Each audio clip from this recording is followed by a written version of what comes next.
what I can say about Brazil is that we are on the edge of creativity here. So that's the basic line. How much can I adapt without losing my essence and my business? And then I become a whole different company. Hello and welcome to Brazil is Not for Beginners. I'm really excited about our guest today. Guta Tolmasquim is the founder and CEO of Purple Metrics. She was also the founder of Brand Gym, although she's not involved in the day-to-day business there anymore. She just sits on their board. Guta, thank you so much for joining us. Thank you. Thanks for inviting me. Thanks for having me. Yeah, it's really my pleasure. We met about a year and a half ago in an accelerator program, and I have to say you were one of the people that really stood out. You gave us a talk on branding. You had been with Brand Gym there for a few years already and had been working with startups, and the talk really resonated with me, and I know with some other folks that were in the program as well. You were starting your journey with Purple Metrics. I was starting mine with Teddy, and so we were at similar stages of our development. You'd obviously done this before with Brand Gym, and I had not. And so it's been really great to see your journey so far, to see what you're building. And I really appreciate you coming on and sharing some of your learnings and what you've been doing. It's really a pleasure to have you. And I know that what we want to get into is building brands in Brazil, particularly what's unique about Brazil, how Brazilians look at brands, how they feel about brands, all of that type of stuff. But maybe to start, I'd really love to hear more about your background and how you got into marketing, some of the work you did before Brand Gym, how you came up with the idea for Brand Gym, what you did there, and then finally how you came up with the idea for Purple Metrics. Cool. I've worked in marketing since forever, so I've always done that, but in all these different angles. So I first started as a growth marketer before the term existed. So it was called performance, but I handled social media, organic traffic. So today it would be called growth from a big retailer. And then it was for a year. And then I moved very mathematical, calculating ROI and stuff like that. And then I was like, I'm not sure I want to be around math. I probably want to do something more creative. So then I shifted into the other side of marketing, which is brand marketing. And I had this traditional career for maybe 7 or 8 years working at the top tier brand agencies and ad agencies in Brazil, leading projects like global projects for Coca-Cola, for United Health Group, that in the US, L'Oreal, the Olympics, all of that. But since I got promoted very early on, and I had this background in tech, kind of, because, growth marketing is tech. I knew how to buy online ads and so on. I would handle the tech projects and the innovative things that no one knew what they meant. And then I started realizing this gap in the market, which is startups. It's not only about the product, and I think that's something that the Brazilian ecosystem is starting to realize now, that it's not just build a product and they will come. You need a strong go-to-market. You need a strong positioning. And I saw it in 2017, and I realized all these companies were the future, next top 500 companies, and they were starting to they were starting as startups, and they couldn't have a branding project because there was no supplier that would do it. No agency would fit with a startup culture, a startup budget, a startup way of doing business. So then I started my first company, Brand Gym, which is a branding agency for startups. You mentioned that I sit in their board. Not anymore. I sold it to the team. Oh, I don't think I knew that. Congratulations. Yeah, thanks. That's the best way to exit, I think, as a founder, is to pass it on to some of your team, the people that helped you build it. That's really amazing. Exactly. Yeah. I was super happy when they wanted to keep doing it, and it was good for everyone. But they still use the methodologies that I've created and so on. And Brain Gym had this huge growth. We worked with over 300 startups, 10% of them from outside of Brazil. And it was a bootstrap company, no investment at all. It was like two girls and two MacBooks. And we grew our revenue up until $2 million a year without any revenue selling branding to startups, and startups don't really buy branding. So it was like a way of learning things for me. So I learned a lot how to manage a company and so on. But then I always had this way of asking about results and what do you want with it, this branding project? What do you need with this repositioning? And they will tell me we need to lower our cost of acquiring customers, or we need to lower our churn, or whatever KPI they would have or challenge they would have. And we would do it every time. We would hit our targets. And we were known for reaching results at branding. And then everyone started asking me, well, how can we measure it? And I was like, well, we can't really measure branding, it's something subjective. And then it started evolving, and I started looking into it, and I saw that there are ways of measuring subjective stuff. And maybe we could measure branding and its impact on consumer behavior. And I already wanted to do something more tech oriented and more, softer and low touch, and not depend so much on services. And that was like the main lead. I saw the opportunity again, a market being born, because branding for startups was something that was being born by the time I realized it. And in this time, it was a bigger market. We can sell it globally. We can do it using technology. We can do it pure SaaS. And then I invited my brother to be my co-founder because he's a developer. So I'm lucky to have a developer, have grown with a developer. And he came to join me. And then we founded Purple Metrics by 2021. And then by 2022, I totally exited Brand Gym to focus on Purple Metrics. We started selling. We have, we are operating. We have our first 20 customers, paying customers, a bunch of brands using the product. And and that's the news I wanted to share with you. We just closed our pre-seed round. Oh, that's great news. Congratulations. I know this market is not easy, and we've talked a lot about this, you and I, offline over the last few months about the process of raising. So congratulations. That's really amazing news. I certainly want to hear more about it offline. Yeah, thanks for all the help. And it's not public yet, but it will be by the time we post this podcast.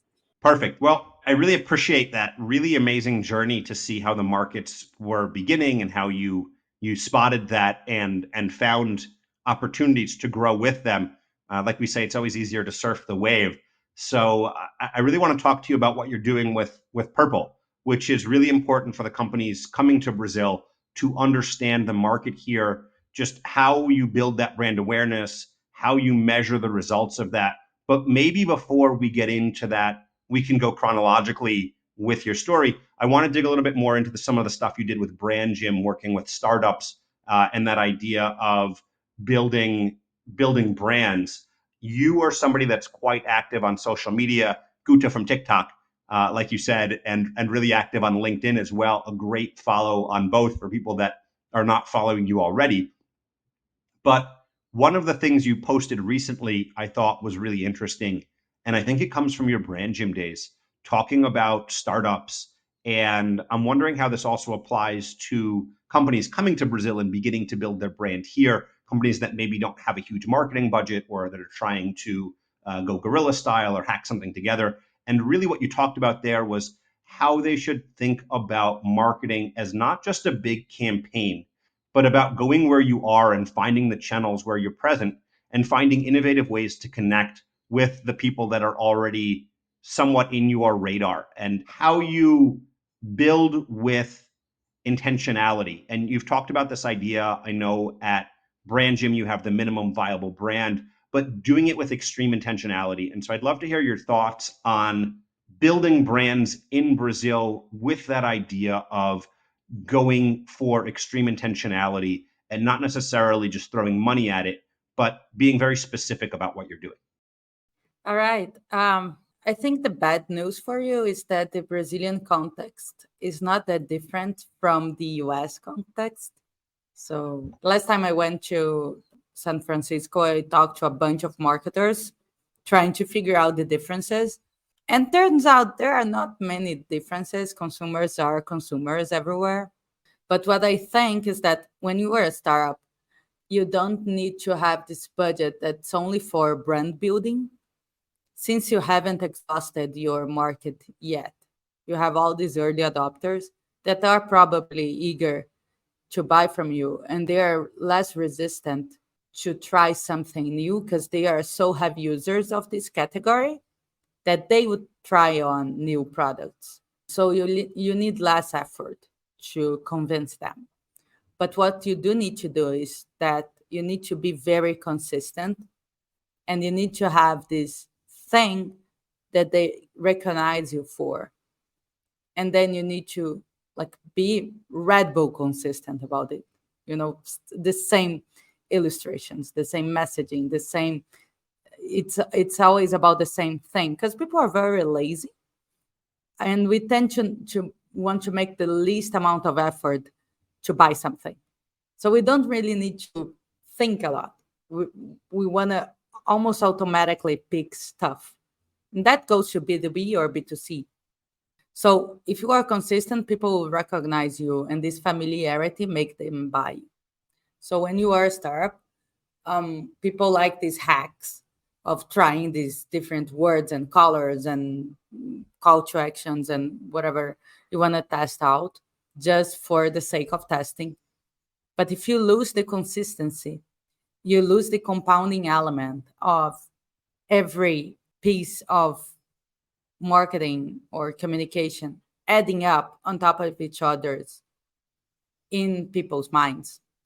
And then over time, not really over time, but I mean, with over, you don't take anything from one effort to the other. When you are consistent, you do. So you don't need to think of branding in terms of a purpose, you know, or like something big or an institutional ad campaign, and more like what's the concept of this product and company that I want people to understand and then say it over and over. So that's about brand and brand marketing and startups. And what I can say about Brazil is that we are on the edge of creativity here.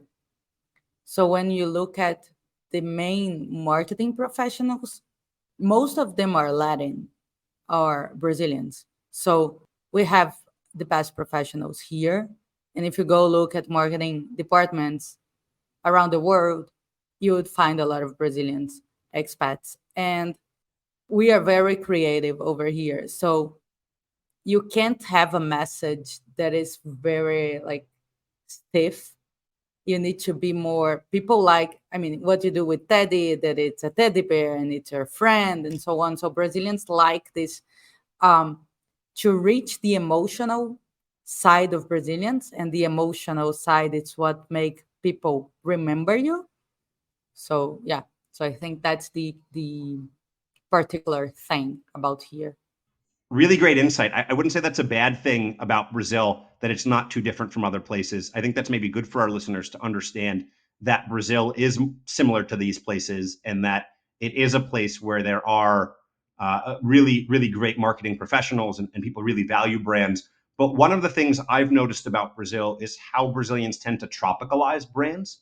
And you and I have talked about this before, this idea of Brazilians really embracing a brand and making it their own. And I saw when I first came to Brazil, McDonald's here is Mekki with a Q. And it's something that McDonald's has really embraced, this idea of being Mekki. You say it, you go everywhere, it's on the commercials. They really emphasize it all over. And it seems to have done a really good job of building their brand here.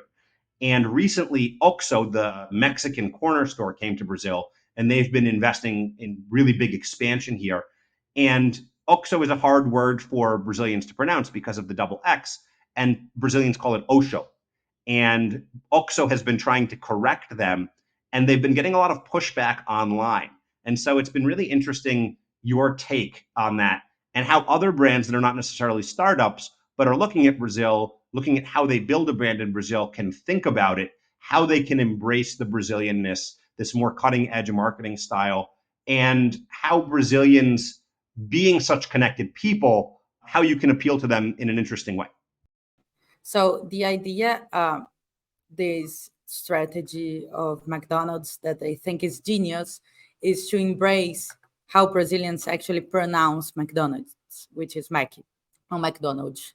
And that brings the point of familiarity. When you have these bonds with the company and you truly recognize them and you feel like you know them, you tend to buy it more. And if you just stay on top of people's minds, they will probably buy again the thing they bought last time. So if your last fast food was on McDonald's, it's probably your next one will be again on McDonald's.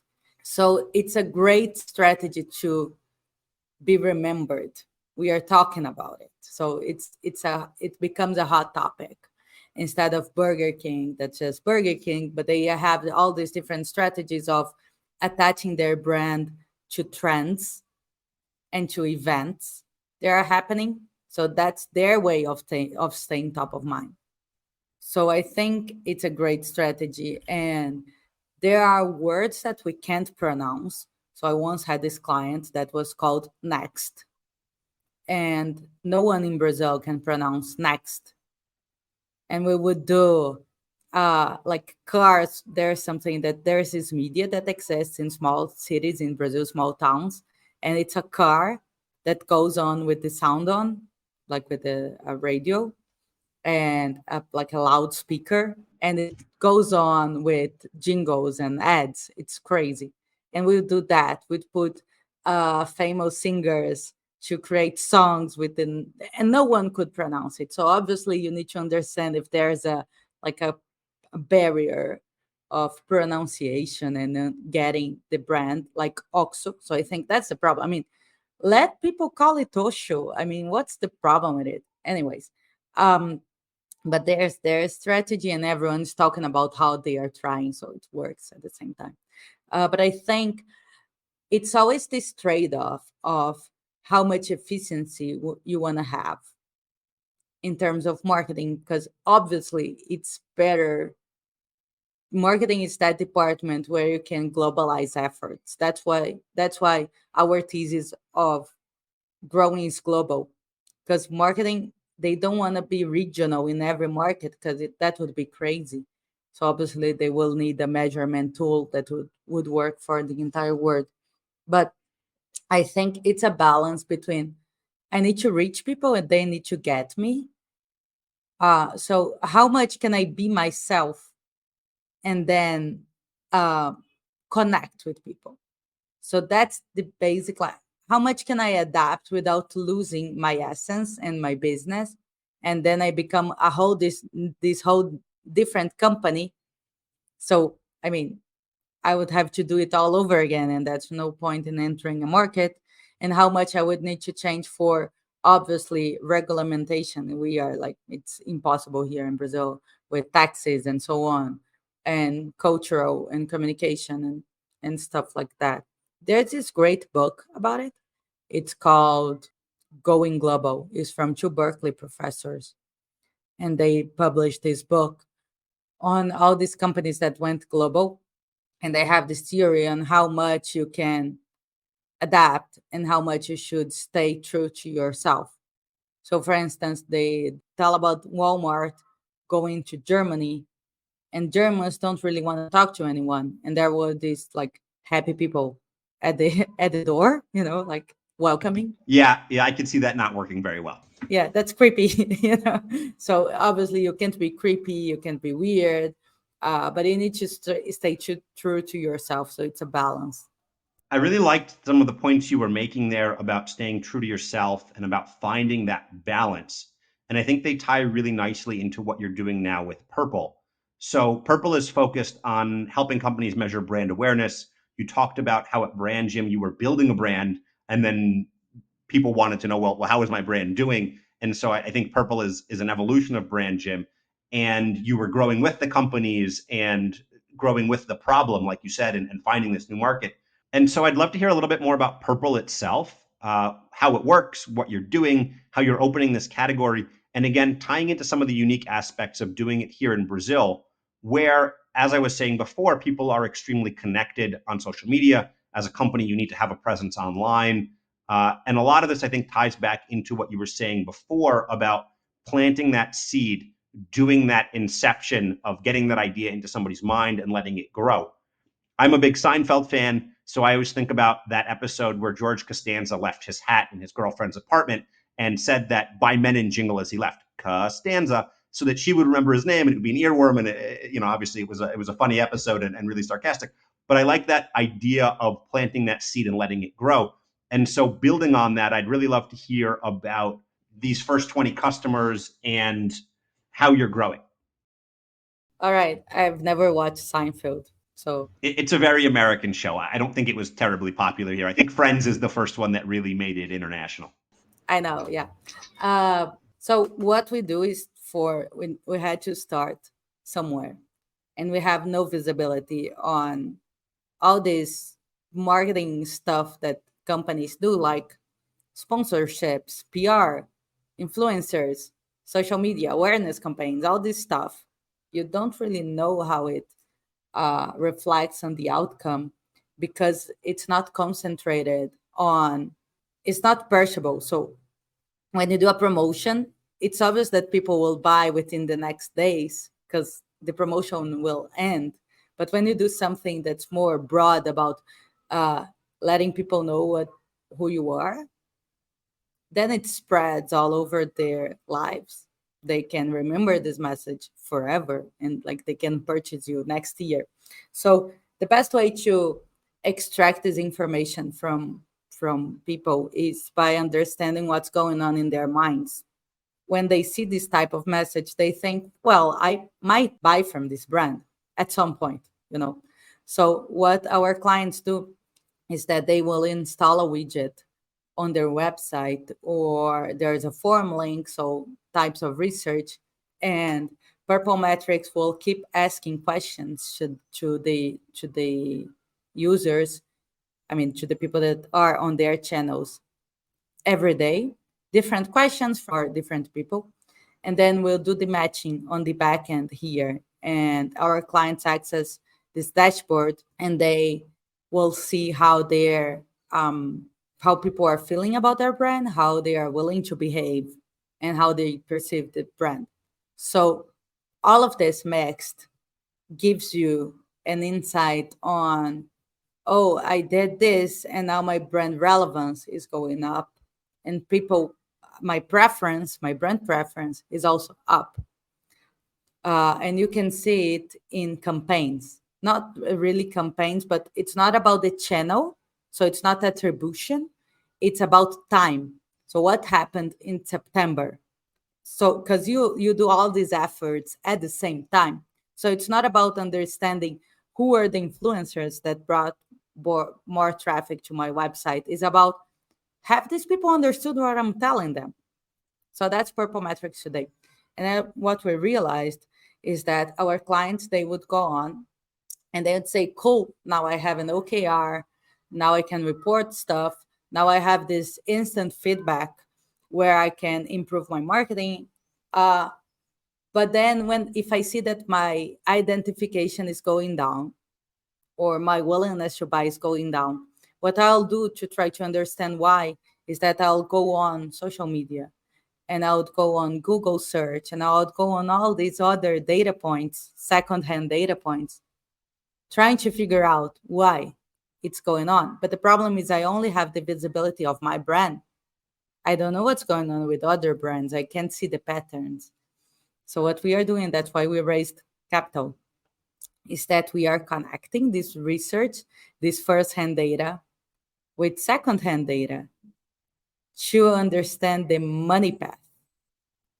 So what we are doing is that we are already doing it in terms of R&D. So it's not available for purchase yet, but it will be soon. We already know for one of our clients that the money they put into campaigns have causality effects on reach. Obviously, you put money, more people see it. And this reach of these people have causality with them downloading the app 2 weeks later. And then we found a second money path, which is positive comments on videos on YouTube and increase downloads by 1 week, 1 week after with a lag. And positive comments on competitors decreases downloads. So what in this market, we understood that people go and they watch YouTube videos. And then if they comment like, cool, I want to buy it, they will probably download it. And if they do it on the competitor, they will probably download the competitor. And then the third one, which is really cool, is that there is a reverse causality. Downloads generate media at Google, like paid Google media. And we were like, I mean, is the algorithm wrong? And then we were thinking about it, and no, it's not wrong. It's just that they think that the downloads came from Google Ads. So they increase the spend on Google Ads. So the causality is reversed. So downloads generate more ads for this particular company. And we are still in the middle of it. So obviously there are other ways that money flows into the company. So what we are doing now is that we are connecting all of this. And when we can see this pattern in multiple companies, we'll be able to follow the money from the time it exits your company by the time it comes back as revenue. So that's the vision for the future. Yeah, that attribution to Google unnecessarily is something that makes sense rationally within the context of a company and how they would see people coming and they knew they spent on Google Ads. So it makes sense to go put more money into Google Ads. And it's really amazing that you can find that causality and that link, those money ties. And I think it ties really well back into what we were talking about before about that intentionality in how you're building your brand. And what's amazing about what you're being able to do is in how you're spending your money to build that brand. Yeah. Just to be clear, it's not that Google doesn't work, it's that we found this causality. So we are still in the middle of finding every money path. Well, they obviously make money for a reason. They're huge and we know they work. We don't always understand how well they work. And what's amazing about what you're doing is tracking that money flow and seeing how the money that you put in is coming out on the other side. But I do want to come back to the comments you talked about on YouTube videos. One of the things we've mentioned already is how connected Brazilians are, how active they are on social media. And I'm wondering how that influences brand creation and brand awareness. Brazilians are very connected and very social. So everything related to community and content and social media, Brazilians are very engaged. Have you seen Bruno Mars' video? I have not. I've not seen that video. That the cutest video someone made. So Brazilians will float like pop stars with messaging like, please come to Brazil. It's a meme here. And so he came to Brazil and he made this amazing TikTok video, which is him walking at the street and it's like, come to Brazil, come. It's a nice music. I won't be able to sing it. So anyways, people here love engaging and commenting, and so it's an opportunity to go viral and engage with people because it's a characteristic of Brazilians. Yes, for sure. We know that Brazilians are definitely connected, definitely social, and like being part of community. And you yourself spend a lot of time talking about community, talking to your community, and building community. And we talked a little bit before coming on today about the marketing breakfasts that you organize, the time you spend with other founders and obviously other marketing professionals. Can you talk a little bit about how you see community in Sao Paulo and in Brazil in general? I know you love spending time with founders and marketing professionals. How do you think about community in that sense and how it's impacted you as a professional? Okay. I'm building a B2B company as it were B2C. So we are using all these B2C strategies with B2B, which is very nice and exciting. And we went viral on TikTok, and then it became our main source of leads and qualified leads. And there are CMOs that follow us on TikTok, and venture capitalists and so on. But what I realized is that it's nice to talk to people online, but when you talk to people offline, you not only talk to them, but they can develop relationships among themselves. So I think that's a community. It's not when I talk to you, it's when you meet someone else through Purple Metrics to talk about branding and marketing and stuff like that. Uh, so that's where I'm at now, post COVID. I want to meet people in real life. And marketing is a discipline that's going through a major shift in the whole world. We can't separate brand from demand generation. We need to, it's an online world, connected world. um, Media is saturating. So the money you put in ads and all this privacy, new regulation is shifting a lot how marketing is done, because we kind of went to this idea that we could hire all these engineers in marketing and they would figure out with numbers. And then we forgot there are people using products and people communicating and then communicate through emotions. And then when you base yourself solely on numbers, numbers can be wrong because of this idea that people obviously they came through a channel and you can attribute that. But they just acted like that in the channel because they had this impression of you and they were thinking something about your brand. And if you take out this layer of brand building, they won't act no matter how magic your channel is. So marketing is going through a shift, and I think we need to talk about it. And I think we have the talent in Brazil to discuss it and to propose something to the world about how marketing should be done. I think Americans are great in frameworks and organizing thoughts, but here we are great at connecting with people. So I think that's a debate, and I think we should have a voice. And I would love to project this conversation from Brazil to the world, because I think we can solve, not solve, but figure out how marketing should be in the future. I think Brazil needs to be part of this conversation because we are a powerhouse in terms of marketing. So that's what I'm doing, organizing all these breakfasts and stuff like that. And that's also because my personality. I love meeting people. So that's just me. You're also a people person for sure. Thanks. So it's a mix of my characteristics and what I feel the market needs. And I think about Brazilian market. I think people here are very open to. I'm from Rio, as you know, so I think the main difference is that in São Paulo, people are more open to networking and work. So if someone from outside of Brazil just wants to come here and start something, I don't think it would be difficult to find your local community of marketers or whatever profession you are in, or technology and entrepreneurs. I was talking to a friend that's from Portugal yesterday, and he told me, well, I mean, it's easy to meet people in Brazil. So I think that's something that's nice to hear. If you want to come here, people will be open to conversations and to explaining how markets work. And there are all these social events. I think it's no different from the US, but in the US, I feel everything is more transactional because it's Yeah. a more capitalistic culture, maybe, I don't know. Uh, but everything is more about, oh, you do this, I can intro you to someone and let's change, like, let's do this networking. And it's everything, people have this agenda. And I think in Brazil we are not that pro. So it's more about let's just hang.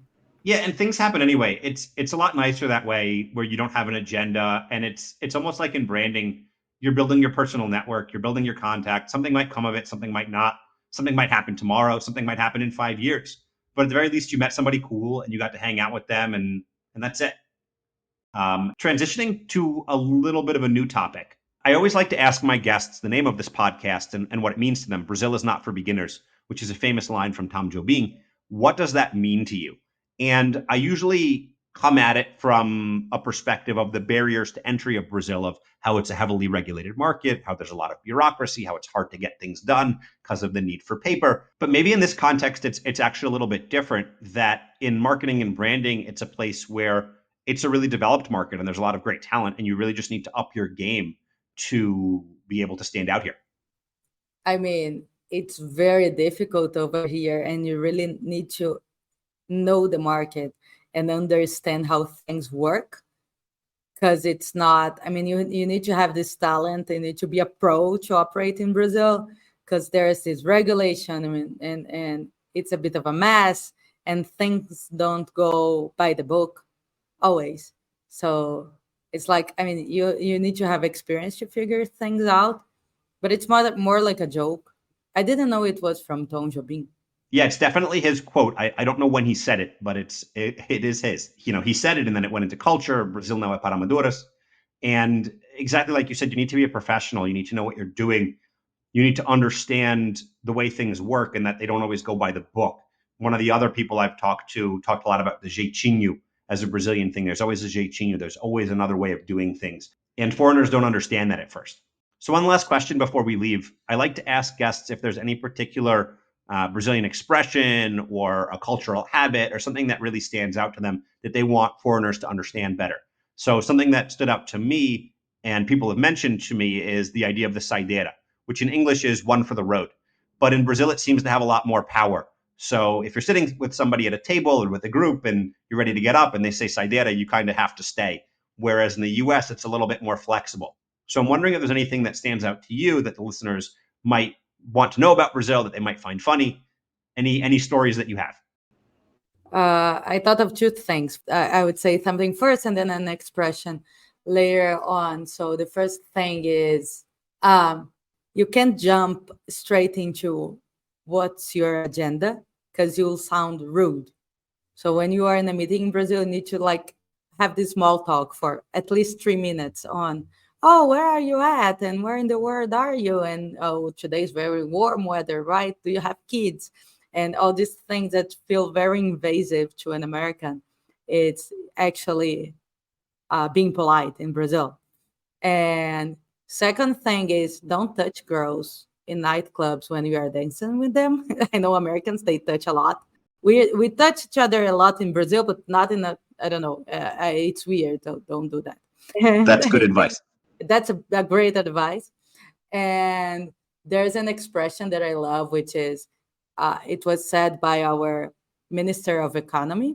And he said, in Brazil, even the past is unsure. In terms of, because we had these dictatorships and things change, and you can be held accounted of by things you did in the past, and things change all the time. So it's a nice way of like understanding the culture here. Yeah, there are some really great Brazilian expressions. That's a really good one. Brazil is definitely uncertain, and I think is even rethinking its history in some respects. I have a bunch of other ones, but I'm waiting for my guests to share them. So, Guta, thank you so much for joining us. Really appreciate it. It was a pleasure chatting as always. How can people reach out to you if they'd like to speak to you or to learn more about Purple or just about branding in Brazil? If they want to learn about Purple, we have a website in English. Just go to purplemetrics.com.br, as in Brazil.